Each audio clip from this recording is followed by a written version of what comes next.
नमस्कार, मैं Bhimrao Lonare IBM TV 9 news में मैं आपका स्वागत कर रहा हूँ। इस वक्त मैं नागपुर के प्रेस क्लब में हूँ और नागपुर के प्रेस क्लब में कांग्रेस के जो राष्ट्रीय प्रवक्ता है डॉक्टर रागिनी नायक, उनकी प्रेस वार्ता हुई है। क्या बताना चाहोगे मैडम? कल महाराष्ट्र बंद का आह्वान किया गया है महाविकास आघाड़ी की ओर से, लेकिन भारतीय जनता पार्टी जो महिला मोर्चा है, उन्होंने इस बंद के खिलाफ में खुद ही एक मोर्चा निकाला है और हम बंद नहीं होने देंगे, ऐसी उन्होंने कहा है। देखिए, ये दलगत महिलाएं जब दलगत राजनीति करती हैं तो बड़ा अफसोस होता है, क्योंकि अगर महिला ही महिला के साथ खड़ी नहीं होगी तो न्याय की गुहार को मजबूती कैसे मिलेगी।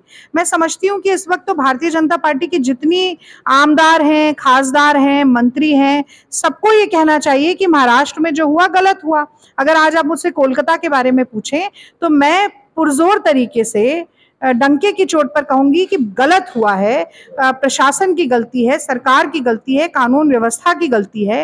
तो वही बात भारतीय जनता पार्टी की महिलाएं क्यों नहीं कह सकती।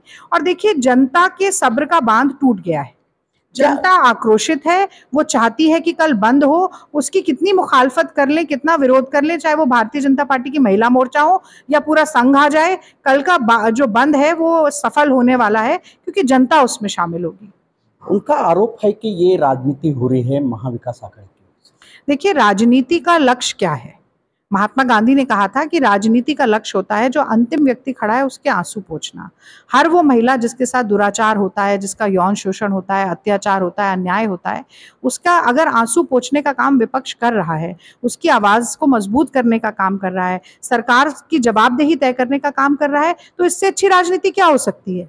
ये तो राजनीति होनी चाहिए। और क्या राजनीति करेंगे आप? और राजनीति का क्या लक्ष्य है कि बंगारू लक्ष्मण ने जैसे रिश्वत लेते हुए लेते हुए पकड़े गए, वो किया जाए, या प्रज्वल रेवन्ना के साथ जाके खड़े होकर मास रेपिस्ट के लिए वोट की अपील की जाए? ये राजनीति है? या अडानी को देश का सारा धन संपत्ति पहुंचा दी जाए, या लेटरल एंट्री के जरिए आरक्षण खत्म करने की कोशिश की जाए, या संविधान के सारे अधिकारों को खत्म करने की कोशिश की जाए? ये भाजपा की राजनीति है। मैं तो कहती हूँ ये राजनीति है जिसकी निंदा होनी चाहिए और जो खत्म होनी चाहिए। जो राहुल गांधी कर रहे हैं, वो 4000 किलोमीटर चले, लोगों के घर घर गए, उनकी नब्ज टटोली, उनके जख्मों पर मलहम लगाया, और आज भी उन्होंने कोलकाता की भी भर्त्सना की, मुंबई की भी भर्त्सना की, वो मणिपुर तक भी चल के गए। ये प्रधानमंत्री के काम होने चाहिए थे। एक शब्द, एक बयान, एक ट्वीट प्रधानमंत्री नहीं कर पाए बदलापुर की घटना के ऊपर। तो मुझे लगता है महाराष्ट्र के चुनाव में जब वो यहाँ आएंगे तो मुंह दिखाने के काबिल नहीं होंगे।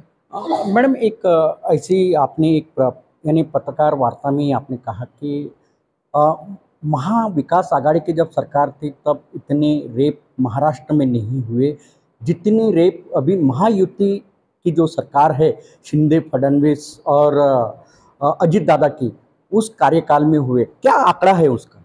देखिए, 47, अभी बता रही हूँ आपको, 47,000 से ज्यादा महिलाओं के खिलाफ अपराध, उसमें यौनाचार भी है, दुष्कर्म भी है, अपहरण भी है, वो तो शिंदे जी के इसी कार्यकाल में हो गए।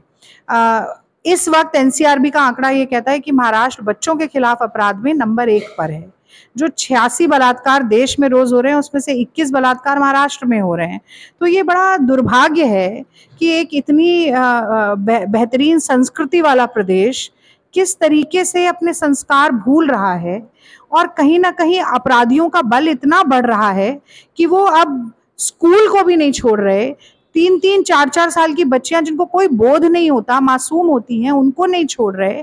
तो जो मैंने शुरू में कहा कि आज एक महिला का जीवन ना घर में सुरक्षित है, ना स्कूल में सुरक्षित है, ना चार दीवारी के बाहर सुरक्षित है, ना सड़क पे सुरक्षित है, ना दिन दहाड़े सुरक्षित है, ना रात में सुरक्षित है। तो ऐसी घुटन के जीवन में महिलाएं कब तक जिएंगी? वो उठेंगी और आक्रोशित होंगी। और जो हो रहा है, जैसे रेल रोको आंदोलन हुआ कि हजारों लाखों लोग निकल कर आ गए, उन्होंने चक्का जाम कर दिया। अगर आपने सुना होता, अगर आपने सही कार्रवाई की होती तो इसकी नौबत नहीं आती। तो ये तो होगा।